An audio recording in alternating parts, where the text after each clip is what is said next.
Завършил съм на май 70-та година и от тогава започнах да работя за нея, като започнах в завод България. Но хубавото беше при мен това, че още от втори курс ми се отдаваше тая професия и започнах да кроя и да шия панталони още във втори курс. След като завърших, започнах работа в завод България, сега Брилянт, доколкото знам. Работих известно време и се ожених. След като се ожених, Цалапица, изобщо в България,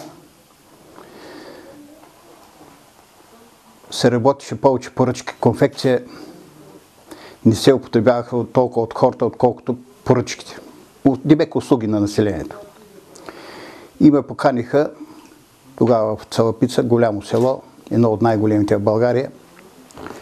Имахме 2 шивашки мъжки отдела, плюс един дамски. Майстор ги крои на масата, аз като млад, перспективен шивач, така ме мислеха, така го чувствах. Започнах да шия панталони, след което, като заята ми се отдаваше, минах на по-сложна операция да шия саката. До началото на промяната, тогава се шиеше масово поръчки. Помня си го много добре.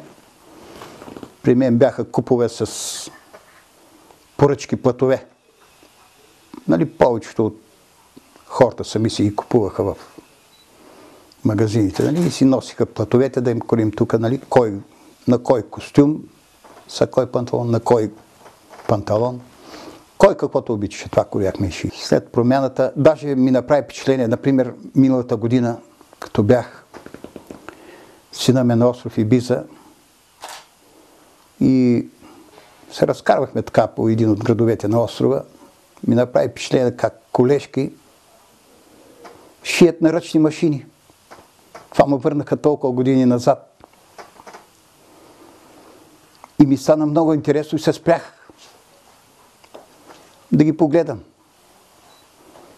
И като гледам как работиха, те бяха почти на моята възраст, даже и по-големи някои. Много чудно ми стана, например, че тези хора шият още на ръчни машини, даже и на крачни. Повече на крачни беше по-право, не е на ръчна. Но така е. Сега, след промяната, конфекцията навлезна повече в бита на хората, но аз като майстор продължавам да се радвам на клиенти, които ме търсят даже от Пловдив. Даже от Пловдив има много клиенти, които по телефона, като се обадят, искат 2 панталона, примерно.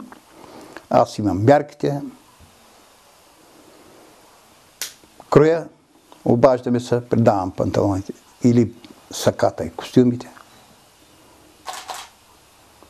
Доволен съм от професията.